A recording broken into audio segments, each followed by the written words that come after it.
People are coming in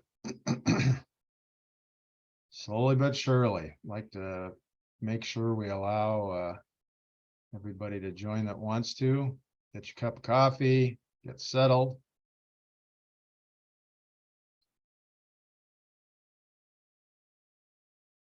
Well, let's get underway. Good morning, Crossroads Nation. My name is Skip Nelson. I'm a financial advisor with 𝙂𝙚𝙩 Financial, and here to welcome you as one of the many volunteers that bring you Minnesota Crossroads. And today we are really excited, got a great presentation for you.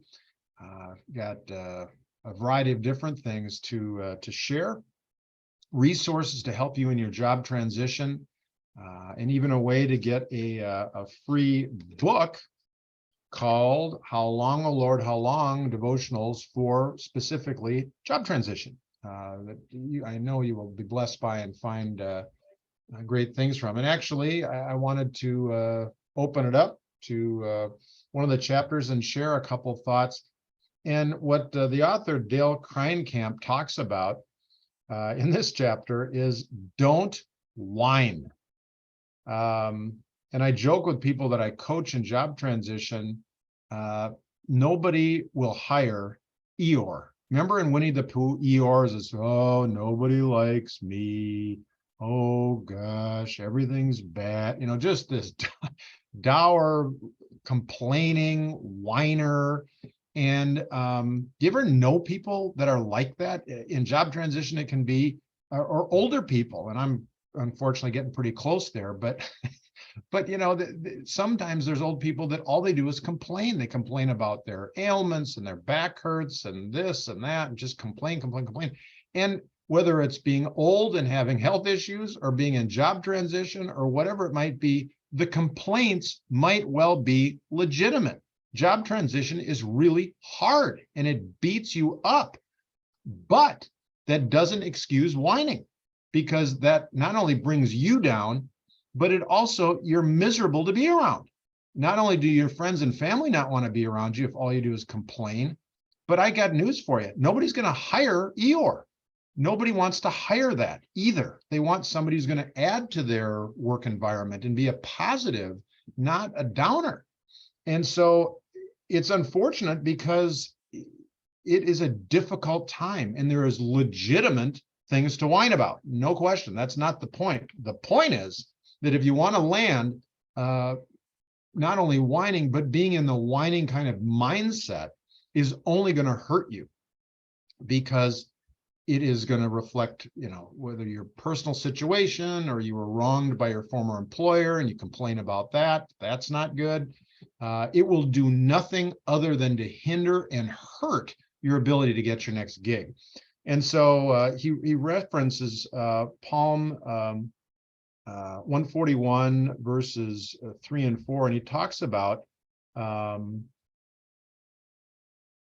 set a guard over my mouth, Lord.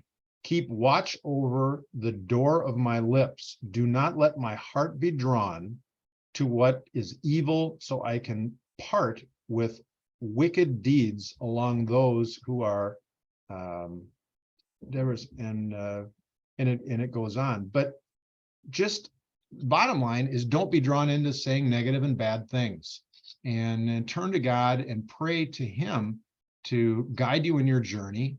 He has a plan for you, and he is going to bring you into a position. We just don't know when. So lean into him. You're not in this journey alone, and he can help keep you positive and get you where you want to go. Amen. Amen. So next, we want to talk a little bit about motivation, and who better to do that than Tommy Bowden, fantastic college football coach. For those of you that aren't fans of college football, very successful college football coach. And talk about pressure and things. I mean, you got pressure of the fans, pressure of the administration at your school, pressure of the media, and not always to do things for the right reasons. Just win, baby, no matter what. A lot of pressure and a lot of stress. And he talks a little bit about where he got his strength to make it through to the incredible success that he realized as a coach. And so we're going to watch a short video with the Coach Tommy Bowden, and then we'll be right back. So over to you, Coach Bowden.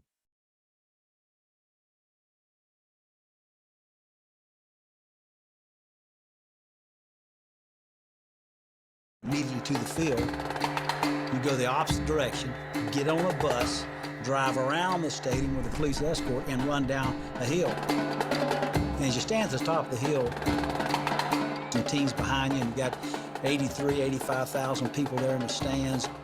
The thing that goes through the mind of a head coach is, I better win this game.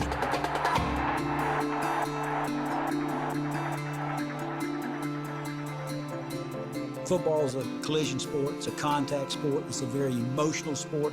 It's played with a lot of enthusiasm and a lot of effort. And a lot of times the teams are so equal as far as talent.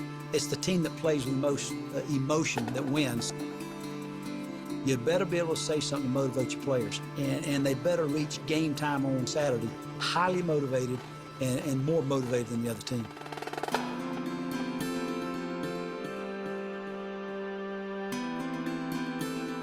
You know, I've got 85 more or less teenage sons.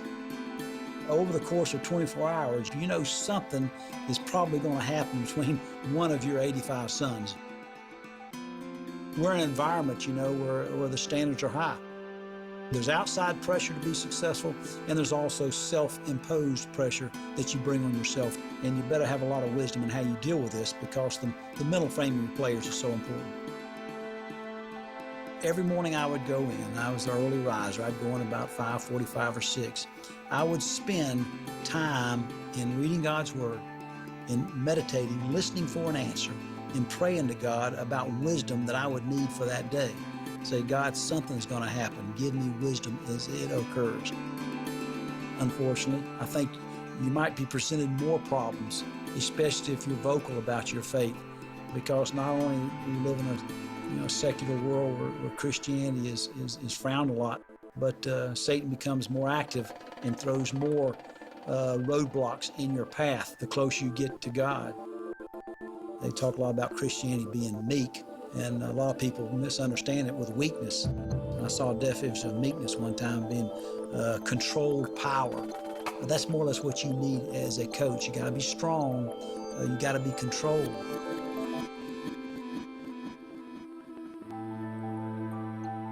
You know, one thing about Christ was bold. I mean, you talk about a strong guy. He was strong. And the more you associate yourself and understand the lifestyle of Christ, all the things that made him successful, and his athletics, if I need commitment, accountability, discipline, and sacrifice and responsibility, and Christianity teaches that, you learn that from the Bible, you learn it from the lifestyle of Christ, why not marry the two? In football, you know, you got wins and then you got losses. It's a series of peaks and valleys. You'll win, and then you'll lose. Coach of the year 3 times, and all of a sudden, idiot of the year, you know, real quick. You need something concrete. You need something stable. And I always felt like that came from that daily communication with God, with him giving you wisdom on how to make decisions, how to deal with administration, how to deal with media. Your hands in so many different fires and so many different pockets, with so many different players with personalities, with buttons to push. Gosh, you need a solid, concrete foundation that doesn't deviate. And that's where I think my faith has helped me the most. My name's Tommy Bowden, and I am second.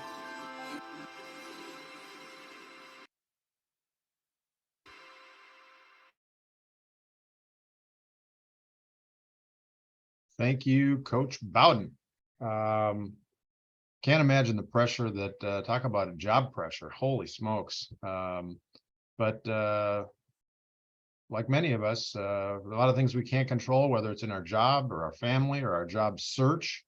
But to have the foundation of Christ to be able to lay back on and turn to and get strength from, makes it all not necessarily easy, but at least we know there is foundation, and God's got this, and he's got your job search too. So next, the topic that we're going to be covering today is probably, I found to be the most frustrating topic of my job transition. I had started my own company out of college, ran it for 30 years, never looked for a job. And so when I started, the first thing I thought of was I got to do a resume. So I found a person I knew with 30 years experience in job search and executive recruiting and all that and HR. And I asked, gee, could you help me? I have no idea really what to do. He said, sure. So put the whole thing together and laid it out just in the right format and all that. And I was just like, fantastic, all done, got that done. Next thing. Well, then somebody else took a look at it and said, well, you can't do it that way. You've got to move this over here. And what are you talking about? This 30-year experience. So the thing I found out is there is no exact right way. There's a lot of, you talk to 5 people and you're going to get 12 opinions as to what to do with your resume. But we're fortunate today to have Nancy Frosch, who is an expert in resumes, and to have good guidance in how to arrange your resume in the most favorable way to help guide and get yourself landed as quickly as possible is critical.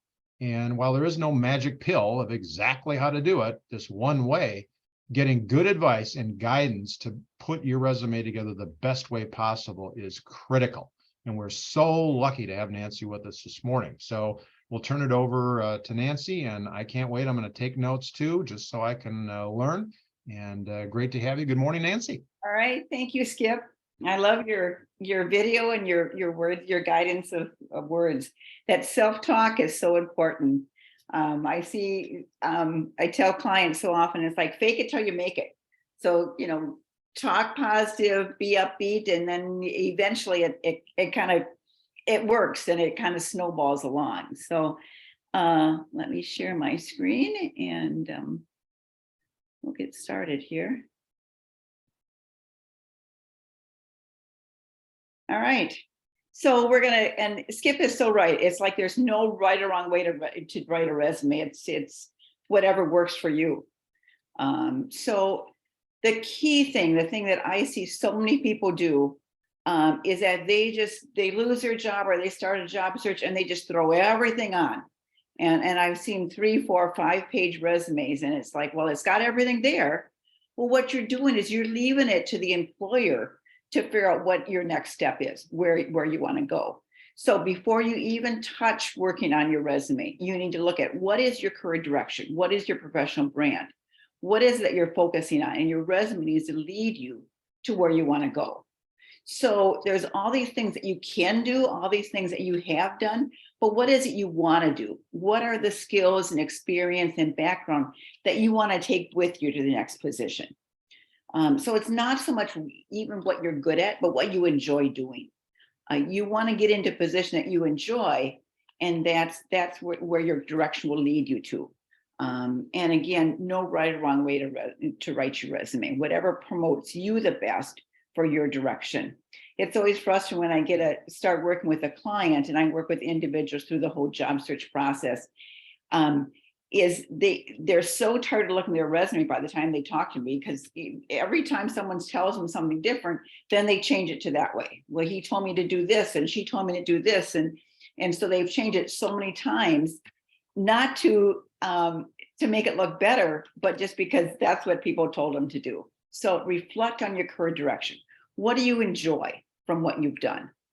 Okay. So big thing is your resume needs to be visually appealing. So the only people that are going to read your resume word for word is probably you, and if you have someone helping you write your resume. They're only going to scan it for keywords. So it's got to be very quickly scanned.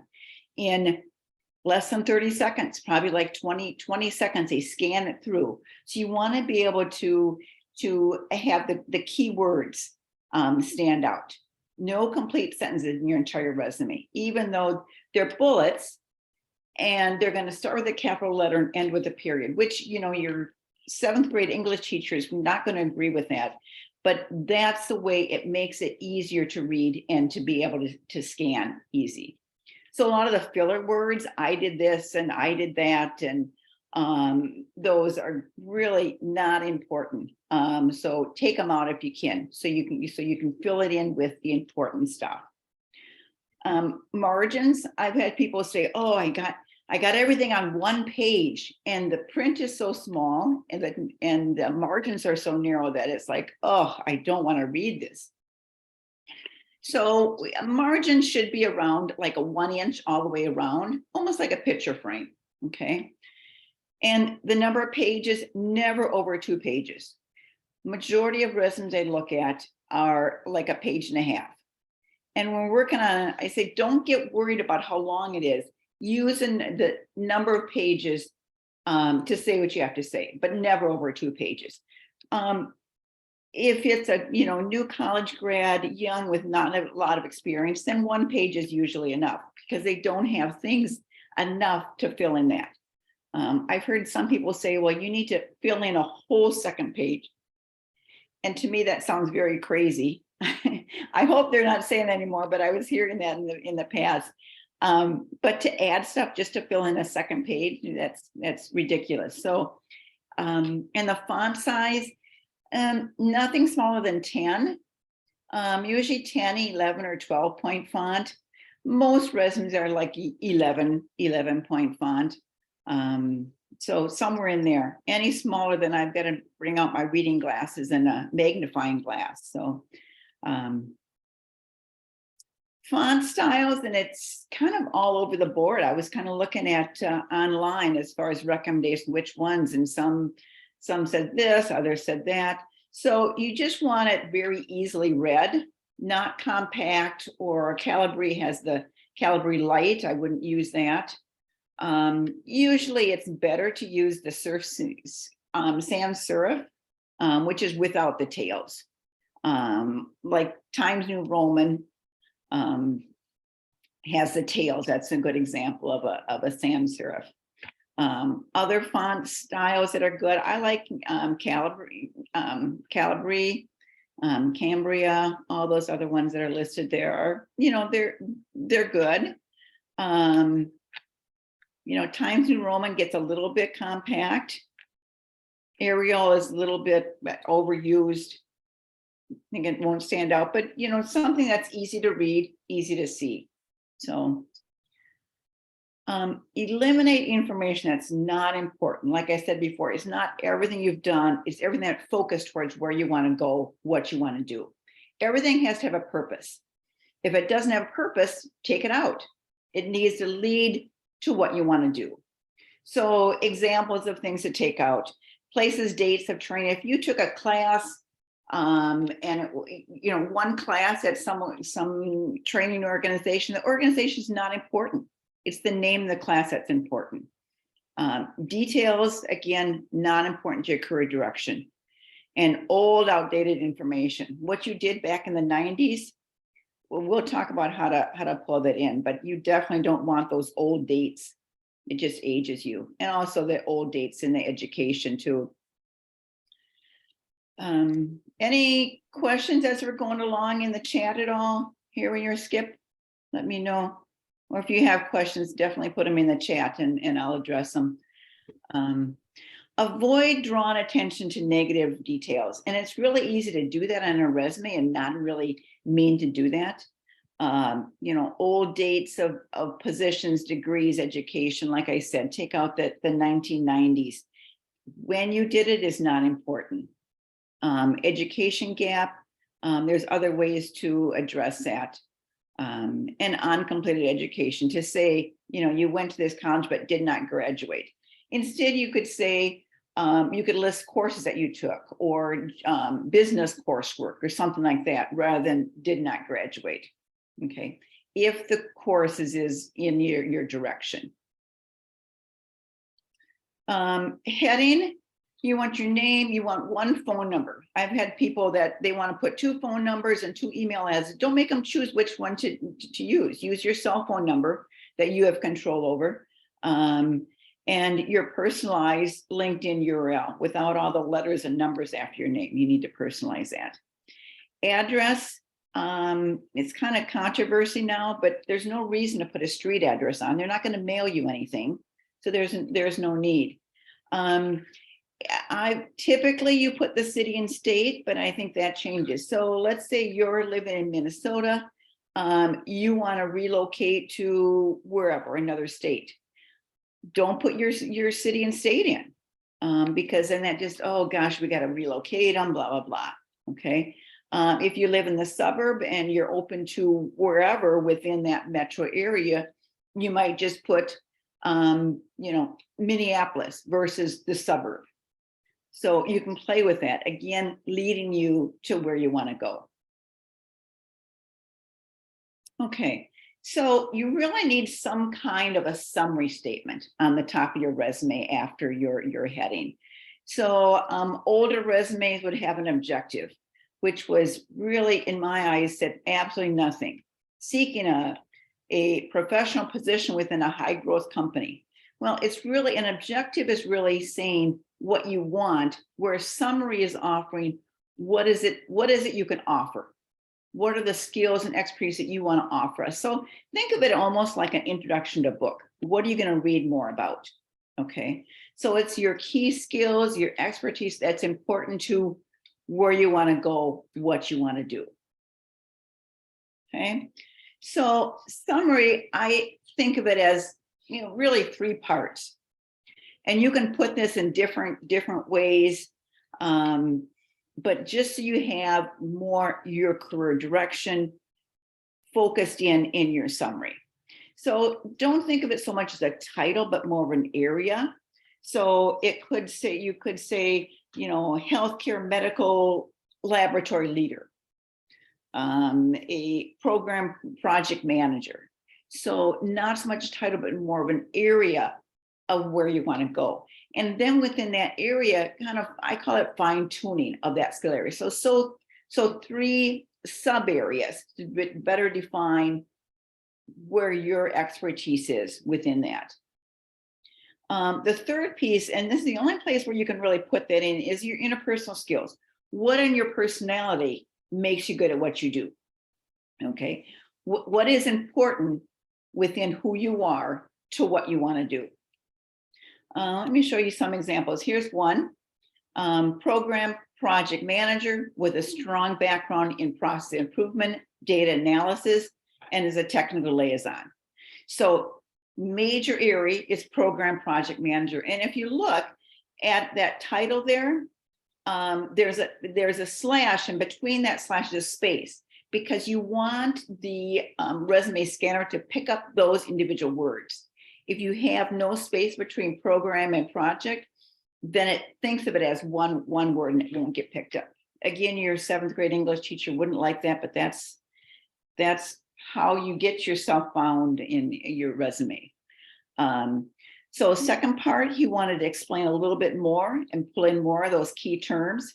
Experience with supply chain management, manufacturing processes, and information technology in regulated industries. So he was in, he wanted more of the regulated industry, and he was in various different industries. That was what was important from where he was to what he wanted to do. And then known by others as a detailed planner, strong executor, and reasoned decision maker. You think of program project management, and those are key pieces that's important to that area. And that's also true for him. So he's got a lot of the key terms in for that career direction. Okay.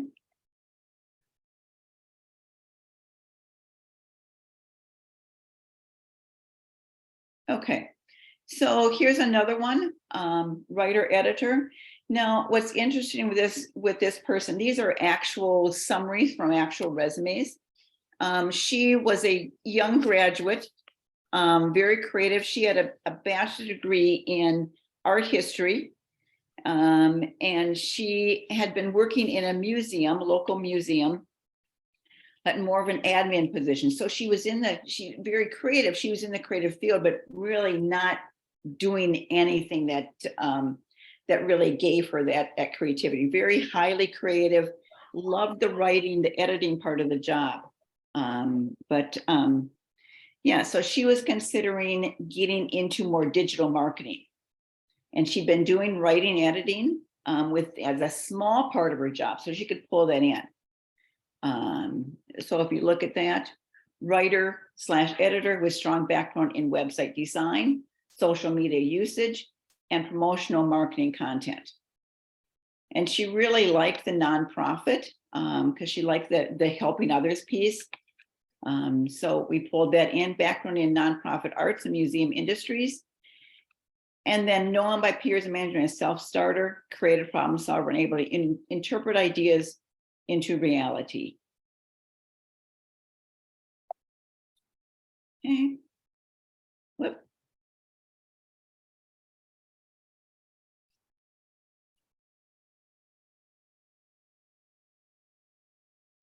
So one third one. So this one is, he's been a lab technician or a lab manager. So he managed people within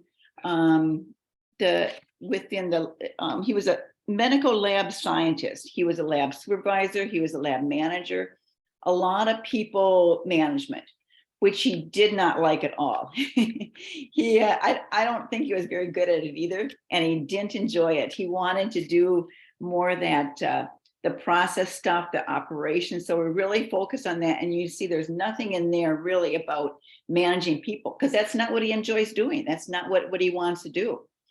So healthcare / medical laboratory leader, the background operations, process improvement, and quality assurance. So those are things that are key to what he wants to do. Knowledgeable in laboratory and healthcare regulatory compliance. And then as interpersonal skills, known by colleagues as able to create innovative solutions to problems, lead projects, and develop efficient systems. He was, I would kind of consider him an efficiency expert. That's what he loved doing. Okay. So going on to the next piece, and this may or may not be a part of your resume, if the computer software is important to your position, typically for like an IT position or an administrative position. Let's see, we have a question in the chat. Okay. All right, so pull in the key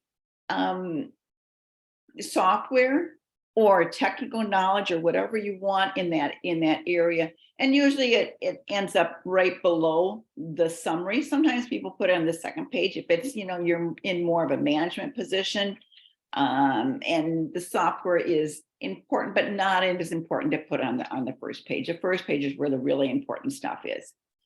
The other piece, since we read left to right, our eye naturally gravitates to the left side of the paper. So make sure that you put the key ones, the ones that are really important, on the left side, because when they scan, that's what they're gonna see.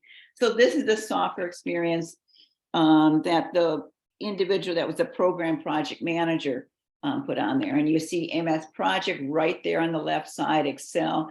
Those are ones that are really key for a program project manager. And he's got a strong IT background. So those are on there. If you see those more on the right side. The other thing with that, NAC, if he just put NAC on there, I wouldn't know. I think I made up that name actually, but it's, people have a lot of internal software on there. And so let them know what it is. Oh, okay, he knows a database. That's what's important. So make sure that it means something if it's on there. Okay, so this is the way I think of it. So the summary and the computer or technical or key skills, whatever you have in that section, if you have that section, those are your opinion. Your opinion is that you have skills in those areas. You have an expertise in that area. But the other sections, that's where you prove it. Those are all facts. So your work experience, professional experience, your education, your volunteer community involvement, professional association, previous experience, those are all, that's where you prove what you say in the summary and the computer technical key skills sections. Okay, so make sure you prove it, not just your opinion that you have experience in those areas. Okay, so then there's the experience section. This is really key. So people, you call it work experience, professional experience, whatever you want to call it. But don't assume your title tells them what you did in that position. They're not going to take the time to think, his title is this, so he probably did this. They're not going to take that time. You need to spell it out for them. What are the key things you did? And that title in one company may mean totally different in another company, depending on how the company is organized, depending on the size, the industry. So let them know what you did. That's important to where you want to go. Again, use bullets, no complete sentences to prove your experience. Think of the bullets as your action and results. What did you do and what difference did it make for the organization? And the results is really nice if you can do quantitative results by using percentages, by numbers, dollars. That what's nice about percentage is that any size company can relate to that. They don't always know when you say saved X number of dollars. They don't know whether that's a big number or a small number for that industry. And the other thing is with a dollar amount in a small company, that could be a great savings. Or in a large company, that's like nothing. So if you use percentages, then that allows it to correlate for any size company or industry. Use the industry jargon, but not internal jargon. What's interesting is I've worked with people that have come from a real small, say like a manufacturing company, and they'll look at the job point and say, they use all these terms and I don't know what it means, so I probably didn't do it. But then when they find out what the term means, it's like, oh yeah, I did that all the time.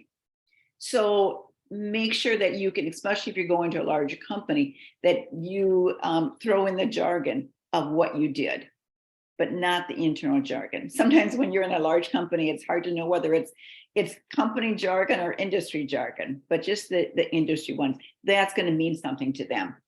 Okay. So let me show you. So avoid action words that are too general or not focused to your career direction. Like worked, you should never have the word worked anywhere in your resume. It's gotten to the point where it doesn't mean anything. So use a more descriptive word. And assisted, that sounds so weak. A better term than assisted is supported. So assisted, does that mean you got the coffee while the others did the work? It doesn't really say what you did. So action verbs important to your direction and show who you are. So the program project manager, he would use terms like managed, implemented, led, liaison, analyze, project managed. So terms that lead him to where he wants to go, emphasize that direction. And the writer editor, wrote, proofread, edited, coordinated, created. So again, that created piece, it shows who she is, created and set up, those kind of things. Any questions as we're going along at all? Okay. So here's the third one, the healthcare medical lab leader. Again, not focused on the people management. Optimized, implemented, created, set up, analyzed, collaborated, led. I don't like the real fluffy terms, but more the ones that really lead you to where you want to go. Okay, here's an example. This was the program project manager. So he was an IT supply chain program manager, responsible for creating and executing strategy to monitor accuracy of demand and supply planning data.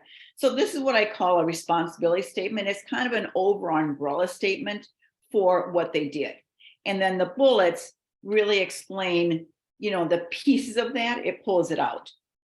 So trained and led a matrix team of 12 data analysts who monitored quality of master planning, reduced data errors by up to 77% within 1 year. So you may not know exactly what it is, but you can say by up to, so maybe 1 year it was 65, maybe another year it was 70. But another year it was 77. Okay. The other thing is, as they say by 12 data analysts, let's say if he just led 2 data analysts, I would leave that out. Let them think it's more. If they're going to think it's more than what's there, then take it out. Okay. But 12 is a good amount. The other bullet, mapped and analyzed. You see those action verbs, those strong action verbs jump out at you because, again, our eye gravitates to the left side of the paper. Mapped and analyzed, master data process to identify areas of improvement in data governance, process, and operations. Started with a capital letter, end with a period. Done with that thought, moving on to another. Let's move on to education. So the important piece is not where you went to college. I see so many resumes that they'll have the college in bold and way out in front, and the college is typically not what's important, but it's the degree that is important. What did you get? So administrative certificate, you want to make sure that they don't think it's like a 6-month program or a 1-year program. It's a 2-year certificate. So pull that out. And then if you took other courses, whether it's in the company or whether it's on your own or wherever, list those, the ones that are important to where you want to go. Okay, so PowerPoint. So they took 3 classes in Excel, and we just put it Excel 1, 2, and 3.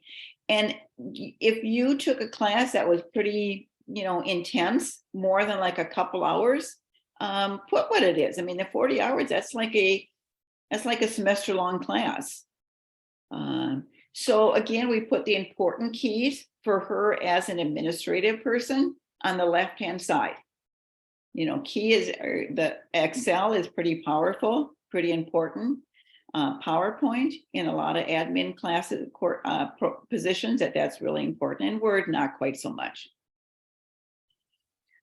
So some of those, what I call fluffy HR classes, the ones that everyone's required to, you may or may not put those on there. But, that you took it with some training program that is not even important, or even with Coursera, is not important. And when, not important too. Okay, so here's another example of education. So you start, I think of the MBA and the BS as your formal education. So lead with your highest level. That's most important. And the area, if it's important, and then the college and the city and state. It just adds credibility to it. This was actually the program project manager. If you notice, he was actually a mechanical engineer, but you would never know that from the first page because he's emphasizing the program project manager. And here he's got additional courses that he's taken.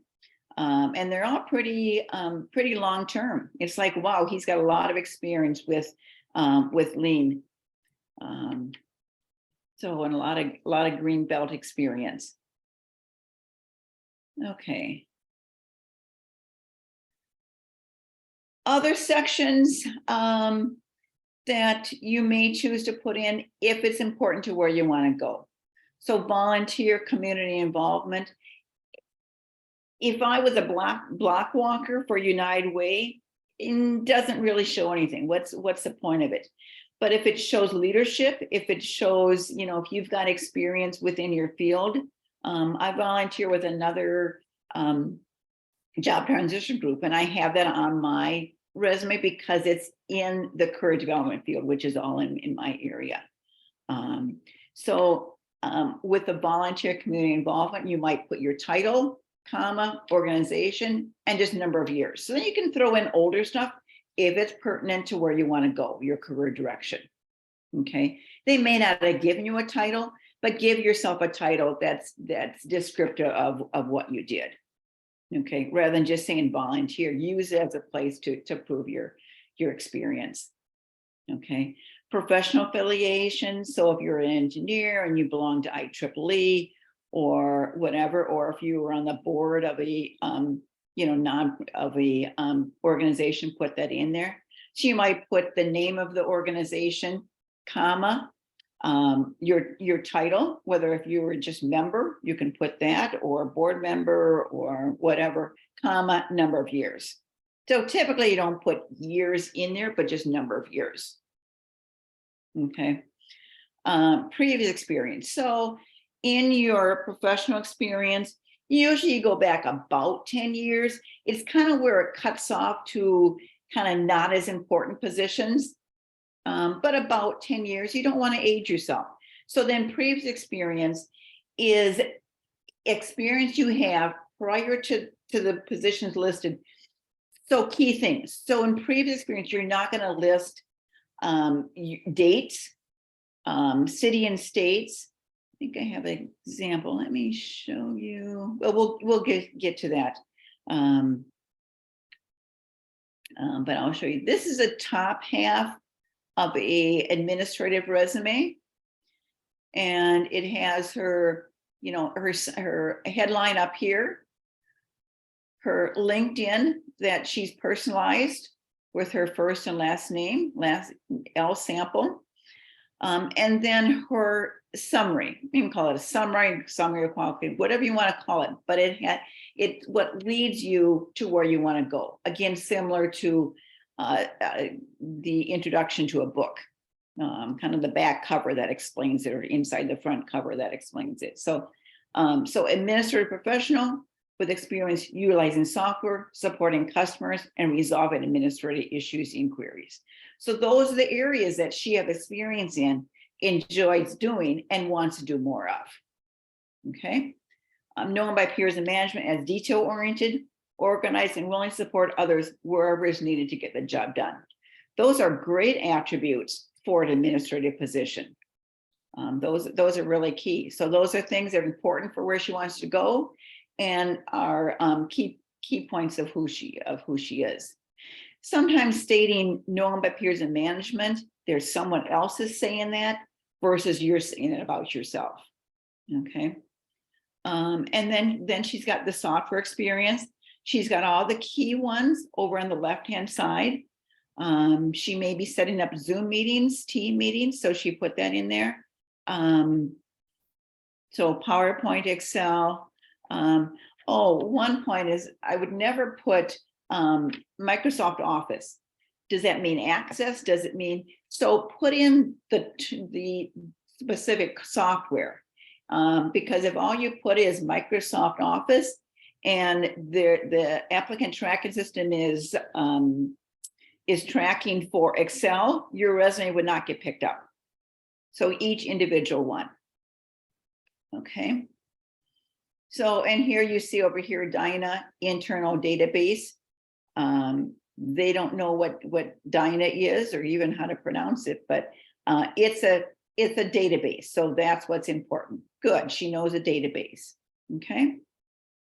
And then here's professional experience. She's got a responsibility statement. Responsible for providing administrative support to distribution centers and its 300 employees. So she quantifies it with its 300 employees. And if you look at all those bullets, they start out managed, created, wrote, designed, created, edited. So it gets back to who she is up here in her summary. So she proves, what she says up here. So she says she's got experience utilizing software. Well, she proves in the software experience. She puts it down here by using PowerPoint, by using Salesforce, by using Excel. So she's proving those things. Supporting customers, answered phones, managed customers' communication. So she's proven it's like, okay, so she does have experience with customers. Okay, so it's prove it down here. If you notice, I shoved the city and state and the dates over on the right-hand side.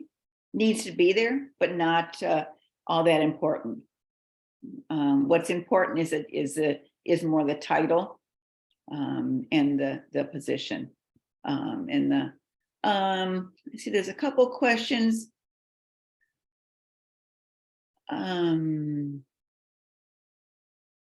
Yeah, he's got an older accounting diploma. So definitely list the degree, but not the year. Doesn't matter when you did it. You've got an accounting diploma. This one I don't have to post. Yeah, leave the blank off.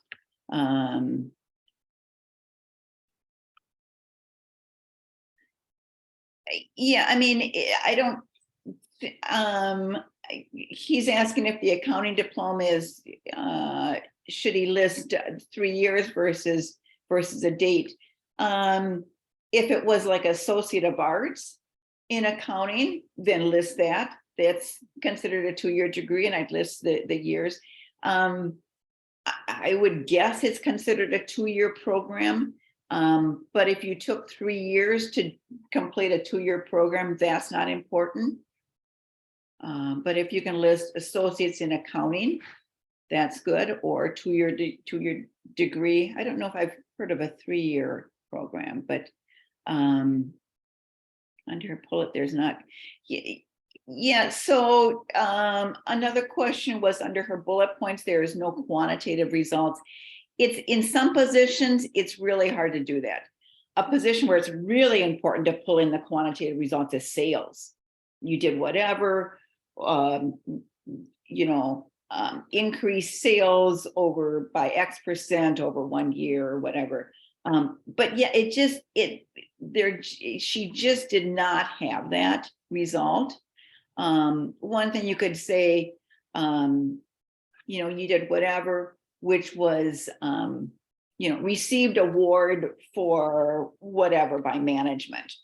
That can be a result, something like that. But yeah, and I know we talked about that, and it's like there wasn't really any quantitative results that she knew and that she felt comfortable pulling in. So it doesn't always work, but if you can, those are stronger. The other thing I want to point out with that is look at the order of these. So the bullets that stand out the most is the first, the second, and the last. A lot of times the last one is a little bit different, maybe where you trained something or whatever, but those are the ones that stand out the most. And the ones that have numbers in, they just jump out to you. So they naturally come out as stronger. So which are the ones that are most important to what you want to do? People say, well, I did a lot of this, so I'll put that first. Like, no, you're not going backwards, you're going forward. What's most important to where you want to go? That's the key thing. Okay. So anything else to point out? Yeah. Oh, the other piece is, so typically your most recent position is where they're going to look at more heavily, because it's most recent, and also it's typically highest level. So where you want their eye to gravitate to within the professional experience, that's where you want to take up the most amount of space. Okay. I mean, she's got 3, 6, she's got 9 bullets there, which is, it's about where it should be for, I mean, I would guess this is her highest level position. So given that takes up the most space, that's where eyes are going to be gravitated to, and that's what she wants. Okay. So this is the second page of Lynn's sample. This is not as important, having the heading on the second page, just because they don't, you're not going to send a hard copy of your resume in an envelope. That sounds so foreign, doesn't it? But they're going to work mostly with the online version. Yeah, but I would still put it on there. It just cleans it up. You want to break, if you can, between the first and second page. You don't want to break it within a position if you can avoid it, by playing with the margins, playing with the font size. So it's a nice clean break between first and second page. And she has like 2/3 of page, 2/3 on the second page. And people, you hear different things back and forth between, oh, you should have the months on there, don't put the months on. If it's a short term, say like an internship, then I would put the months on there, and then call it a so-and-so intern, so they get the idea why it's a short-term position. Typically, it doesn't matter whether you entered that position in April or May. So I typically leave the months off unless there's a reason why. When you have the months and you've got a 6 months break or something, oh, what did you do during that time? But if you have just the years, typically, if it's the same year, they're not going to see that gap. So So back further, inventory specialist, her responsibility statement. And then you see this is only 5 bullets. It's kind of going back in time, not as important. Conducted, created, corresponded, conducted, and trained. Okay, and so this last one, what I like about that is trained other inventory specialists on newly implemented internal database. Oh, wow, she must be really good on database because she was responsible for training others. So proving 2 things in that statement, that she trained others and that she knows the databases fairly well. Okay, with the bullets, always think, what am I trying to prove? And all that detail, sometimes people get really caught up in putting all that detail in. And if it doesn't mean anything, take it out. Only what's important to someone outside. Internal to the company and with your coworkers in your department, those details were very important. It's not when you're, again, that internal stuff. I always encourage people to read it word for word out loud, because then you see, oh gosh, this doesn't make sense. Whereas if you're reading it silent to yourself, you kind of skip over words. So key things, when they're looking at resumes, they're looking for a reason to screen people out. They want to cut down that, well, it's no longer a stack, but the number of resumes that they're looking at for a particular position. And if you say detail oriented or attention to detail, and you've got a misspelling or you've got something, some grammar error in there, you're going to get weeded out. Okay. So back to the resume, production assistant, you see that nice progression. And this one, she should have put the company again in each one. I don't like to look at it, but it is better for a resume if you're on Indeed or some of those where you repeat the company name on there. Okay. Here's an example of previous experience.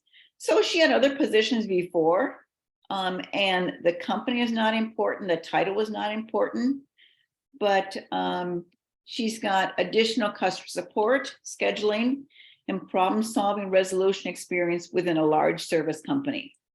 I don't know if it's the same company or not, but I believe it was.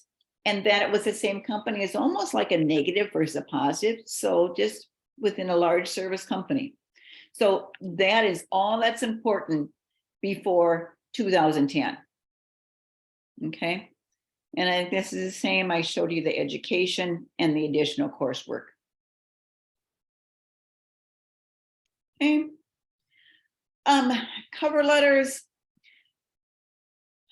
I hear people say, oh, I never send a cover letter. Other people, if you talk to HR, some of them say, I don't take time to look at the resume, take time to look at the cover letter. If you can send a cover letter, I would definitely do that. So this is the thing, is you're trying to put yourself in above and beyond all the other candidates. And if sending a good cover letter that's focused to that position does it, do it, whatever you can. So I would suggest always send in a cover letter. So, and if you're emailing it, then a separate attached cover letter. If it's in there, more of an online application, you usually can attach your resume and attach your cover letter. And I would use basic business letter format. So you might, in the body of your email, just say attaches my resume and cover letter for this particular position. And then add those as attachments. So use it as a selling tool. So highlight key things from your background or from your experience that's in your resume for that particular position. So the cover letter is written specifically for that position. Okay. You can say why you're looking for a new position. So let me show you a sample. Here is the top half of a resume. So this is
You there, Harry?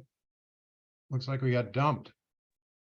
Yeah, Skip, unfortunately, I don't know what happened there. Obviously, we lost Nancy. Hopefully she rejoins us. It seems like we still have our participants on, so sorry Okay. all. But hopefully Nancy rejoins us here if you want to maybe get started on the overview. Sure. Can absolutely do that. Well, thanks for sticking with us, folks. That's technology for you, right?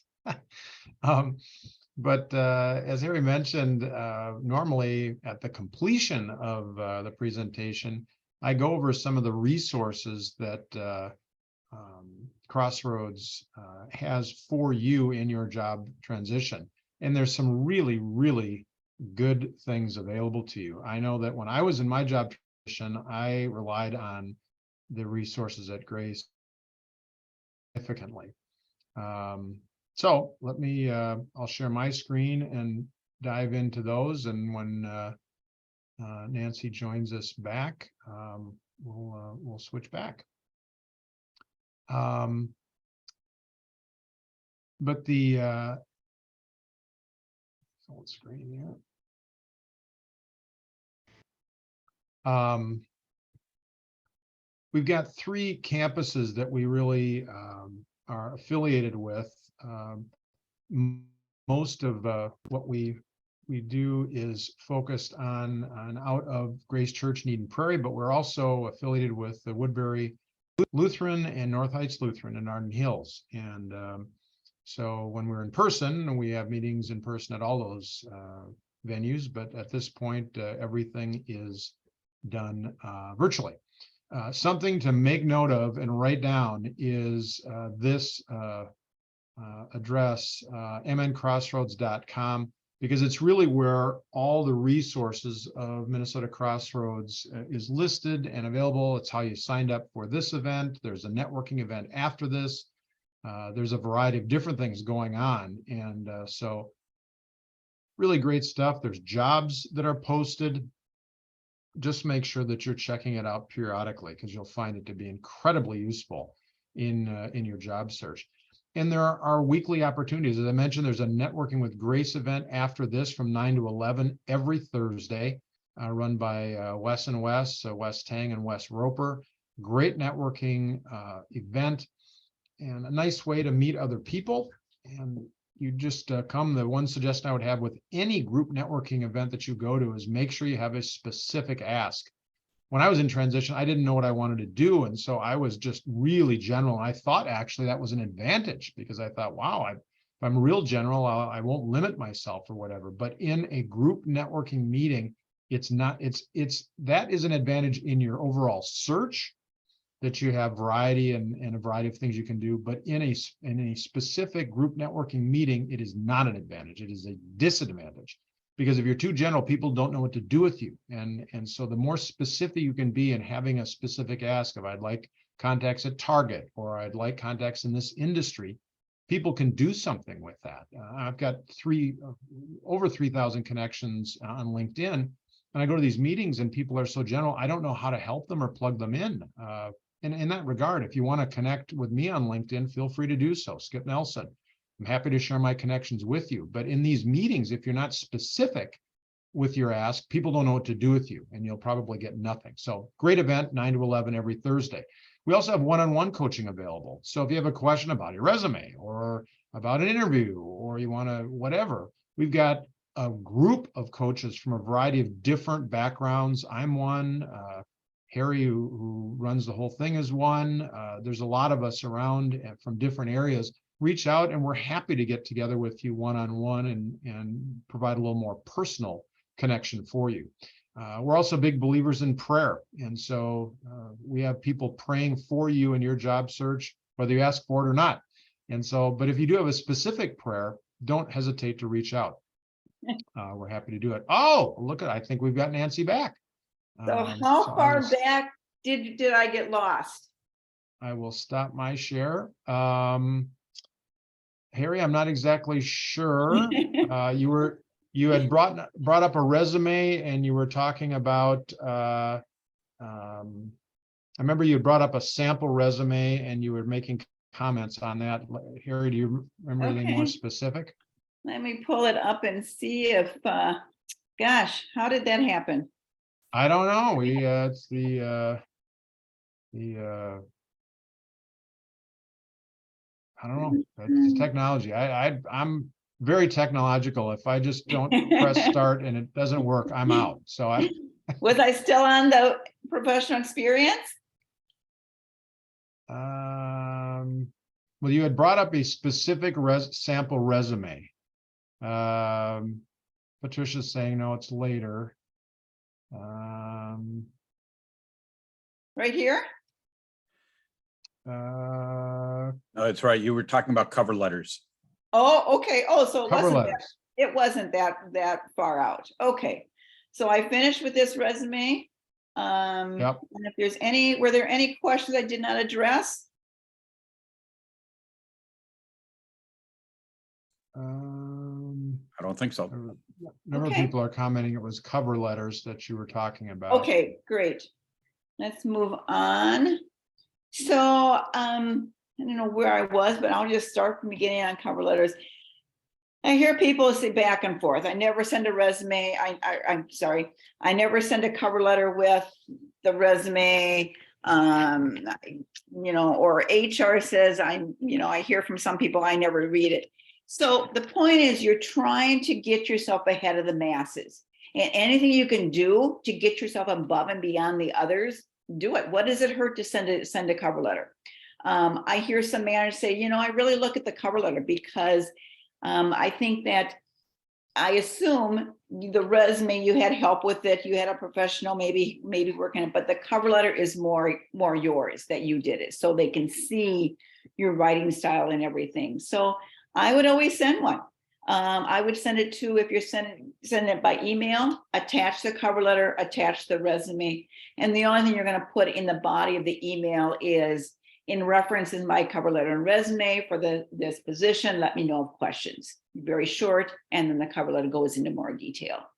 So when you send one, I would do it in more business letter format, and use it as a selling tool. So you are going to highlight key things for that particular position. What's important from your background for that position based on the qualifications listed. So let's look at that example a little bit. Okay, so this is like for Joan M. Sample. You like her last name? This is an actual resume that I've adapted. But so she did a cut and paste from her resume, make it look kind of like letterhead. And the date, I would just do the name of the company, and you don't know who it's going to. So just say selection committee, administrative coordinator, selection committee, or interview committee. So it's usually more than one person. So I think of it as 3 sections. The first section or the first paragraph is why you're writing. I'm interested in the position of administrative coordinator listed in your company website. The skills and qualifications you mentioned very closely match my experience in the project management field. So, and then that last paragraph, you can choose whether you want to put this in there or not. Due to a reduction in staff by 20% in my current company, I am seeking new opportunities using my experience. Okay, so let's say you were, your whole department was laid off, or your company was relocated to another state. So you might state that to show that you were not the one chosen, picked out. It was more of a major reduction. Okay.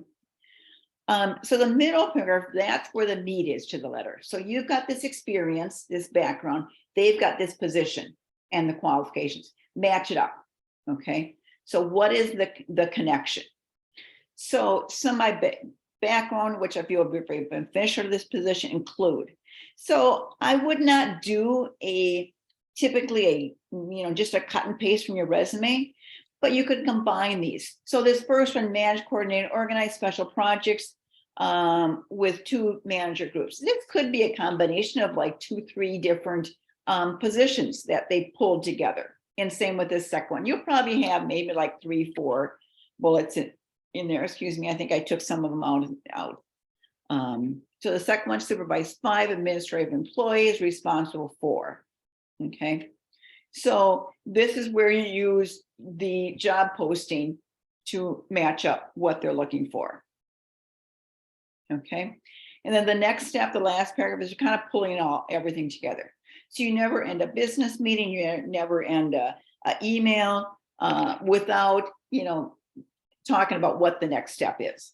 I will call you in the next week to answer any questions you may have. So yeah, and definitely follow up or attempt to follow up. Let them know you're interested. All right.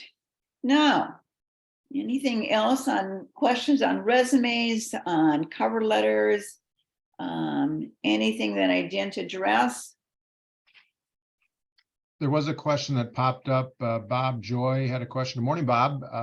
Said, what is your advice on listing community volunteer experience within faith-based organizations, leadership on church plant, missions, etc.?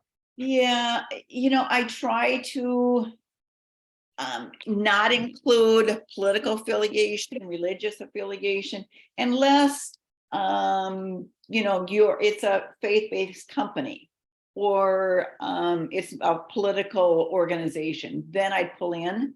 But you could say not say the political or the religious affiliation of the church. You could do that,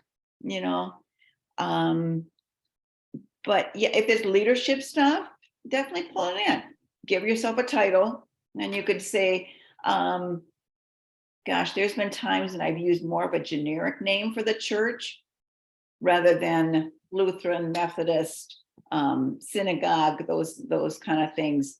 So it kind of hides that a little bit, if you choose, and then number of years. But that's where a lot of people get their volunteer stuff. If it's, if all you're doing is packing foods for Feed My Starving Children, which really, is there a point in adding it? If that's, I wouldn't do a whole section just for that. But yeah, pull it in. Anything else?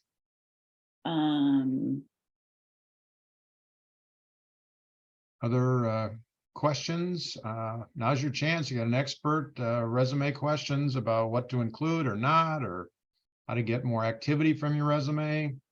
I know I had tons of questions when I was stumbling through mine.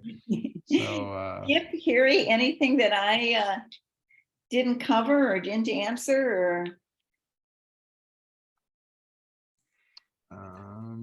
I think you've been pretty thorough, Nancy, and I appreciate it. I sure. agree with everything you talked about. I think there's as we said originally, there's no one size fits all answer for everybody, but there certainly are best practices and ways to think about your resume that I think you covered really well. Yeah, I did not. John asked about how do you prep for ATS, which is applicant tracking system. Most companies, mid to large size companies, will use some applicant tracking system of some type. There's lots of different ones out there. That's why you want to keep, and I didn't address this, keep your formatting very simple. No page breaks, definitely not section breaks. I hate section breaks, but take all that. If you saw my, look at my samples, they're all very simple, no boxes around it, keep it very simple. They usually specify what format. Typically, they don't pick up the PDF, because the PDF is more like a picture. They can't pick out keywords. I know some of the applicant tracking systems can now. And be careful with all the italics and bold and that with your keywords, because sometimes they don't pick that up. But yeah, keep it very simple. No columns. When you're doing those sections, I do a tab over versus,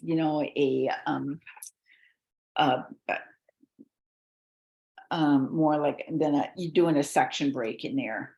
and reformatting that. But yeah, keep the formatting very simple is the key thing with that. And make sure you get in those key terms, because that's what they're scanning for, is key terms within that field. Okay. I hope Got that- a question from Mark talking about it being advised to customize resumes for each job application, but how much do you customize and what areas should you revise? Yeah. I would do one general resume that focuses in on what skills, expertise that you want to make use of. And then for each time you send it out, you're going to tweak it just a little bit. You may change the summary a little bit. You may change the order of the bullets, so you emphasize some things that's important for that position and downplay others that you don't think it is as important. So tweaking, not revamping the whole resume. And then when you name it, don't name it when you send it by the name resume, because they they get thousands of resume named that. So I usually name it last name, first name, res, and then when you send it, I would name it that company, so you know which one, what version they have specifically. If that answers that question. Yeah, so not a whole resume revamp. You're not a chameleon. You don't want to be a chameleon, where you're changing who you are for each position. We've got a question from Bruno asking, is it better to put in the first page professional experience because I put all my experience on the second page? Yeah. Really, the first page is really the key information. So, and another thing I didn't address is what goes first. Is it the professional experience, or is it the education? Whichever is more important to where you want to go. Okay, typically it's the professional experience, but a new grad would probably put the education first and maybe pull in some bullets, projects that they worked in to prove their skills, because that's where their skills are. But yeah, getting at least that first most recent experience on the first page, I think, is pertinent. I don't know what all is taken up that first page, but I would say it's got to be more concise if you're not able to get the professional experience on the first page. Great. Hope that answers it. I think so. Anyone else? Other questions? And while you're putting in your questions, also, we'd be interested. It looks like we've got people joining us from, we're in Minnesota, from all over the country, and some maybe outside of this country. So if you're outside of Minnesota, I'd love to just put in chat where you are joining us from. Would love to see that. But please also keep any other questions that you've got. Nancy is an expert at your disposal to answer your resume questions. So if you have any other ones, now's the time. Yeah, if there's one, just kind of in summary, again, I can't stress this enough, is to take some time to decide what is your career direction. What do you want to do? Where do you want to go? And I always, when I'm working with clients, I always pull in the Myers-Briggs MBTI, which is a really good, the most common personality assessment out there to help you see what you need in a position to be satisfied. And also a values assessment to say, okay, what is important to me around the position? Okay, given where you are at that point in your life, because your values will change given where you are in life experiences and that. So, that helps you think about, what is going to be a good fit for you. Is it a better fit in a larger company or a mid-sized company or a small startup? Or what industries are most important to you? And then pulling in really from your experience, what you enjoyed from your different experiences. Excellent. Okay. Any other questions? We've got Hong's joining us from Toronto. Patricia's joining us from Chicago. So we got people all Kenya's coming in from Charleston, South Carolina. Excellent. Yeah. Anybody that's around, love to see where you're joining us from. Denise. Oh, good morning, Denise. It's got a question. Do you recommend a particular values assessment? Yeah, I use one that I've created myself. There's a lot of them out there online. You might just Google values assessment. I know there's a lot of free ones out there, and no one is coming to my mind. But just to help you look at, what's most important. And when you look at, so some people say there might be a strong value of family. Well, what does that mean to you? So for you, it could mean that you want to have time to go to your kids' sporting events and those kind of things. So it might come down to flexible hours. When and where you work is kind of a key thing nowadays. So does that help? But yeah, I see there's someone from Canada, and I know in other countries, resumes can look much different. I know in some countries it's common to have more of a CV, a 5-page resume, and all the details. So keep in mind what's important within your area. So I think any final questions? Yeah.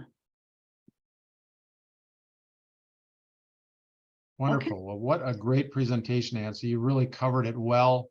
A lot of different areas, as resumes are complicated, and there's so many facets. Yeah. You've gone over them really, really well, and I know all have benefited greatly from your wisdom. Right. Thank you so much. Yeah. And the is, don't change your resume anytime anybody tells you something. You think, is that important for me? Is that what's going to promote me the best? So that's the other key. So thank you for having me. I enjoyed talking with you, and I hope it was helpful. Feel free to link up with me on LinkedIn, or send me an email. Excellent. Well, if you can stop Oh, your I'm sorry. screen share, and that will be great. Thank you again, Nancy. It was a wonderful presentation. Thanks for having me. You bet. We will get back. I will finish the resources. So again, if you're looking for resources for your job transition, we have got them for you at Grace Crossroads. And so I just had started that and kind of fill in some time. But as I mentioned, Networking with Grace is a networking group from 9 to 11 every Thursday. I've got coaching available one-on-one if you have specific questions. We're praying for you. And there's also online classes, which are really helpful in your job transition.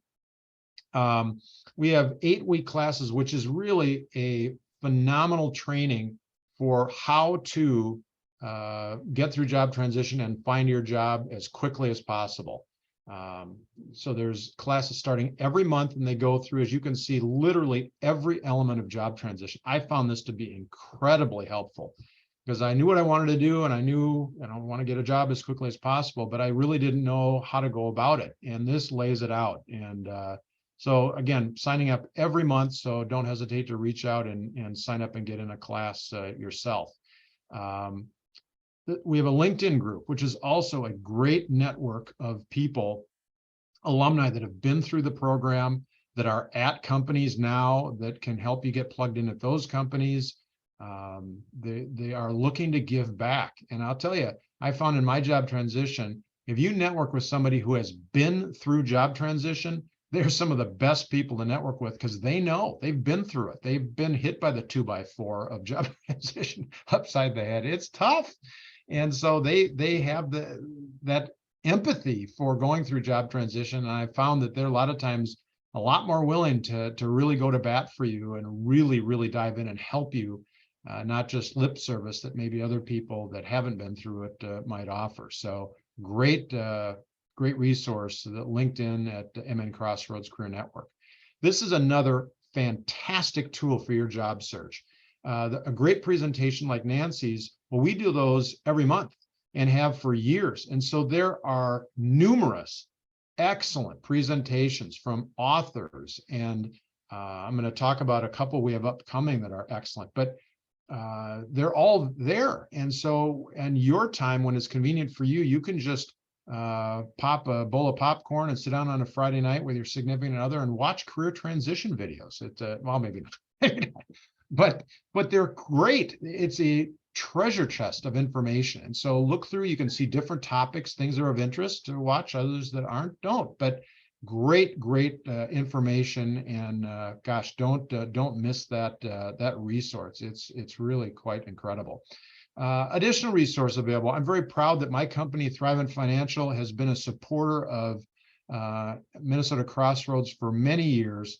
We've seen the value. I have personally seen the value when I went through job transition, and there's other organizations too that support this organization because of the fantastic work that Minnesota Crossroads does. So make sure these resources are available to you. Take advantage of them. I also do workshops every month, and you sign up for the workshop on the same site that you sign up for this event on different financial issues during job transition. It's a tough time and certainly can be real challenging financially. And if you don't have a plan of attack for your job transition financially, you should. And reach out to me. I'm happy to have you join us on these workshops, or meet with you one-on-one and answer any specific questions that you have. Don't hesitate to reach out. And as I've referenced, there's a gazillion volunteers that Harry's put together. Fantastic team of people that are here, again, from various backgrounds, but all here to serve you and to answer your questions and to mentor or role play with a mock interview, or whatever you want to do. We're here for you. So don't hesitate to reach out again and utilize these great resources that all these folks provide. I mentioned the 3 churches that we're affiliated with. If you don't have a church home, they all have mostly in person. Some still do streaming for folks that don't want to get out, but a great resource for you. So a lot of great resources. And as has been referenced, the book that I used earlier, well, I put it away now, but the book that I referenced earlier by 𝙩𝙩𝙩𝙩 𝙯𝙯, by attending today, you get a copy. And so as a thank you for us and compliments of Minnesota Crossroads and the author 𝙩𝙩𝙩𝙯, you'll get a copy of that book, and I think you'll really be blessed by it. So we've been blessed by you. Thank you for taking time to join us at Minnesota Crossroads. Again, if you're interested in further information, go to the website as I referenced, and we're here to help you. You're not alone. So blessings for your day, and we'll see you next time.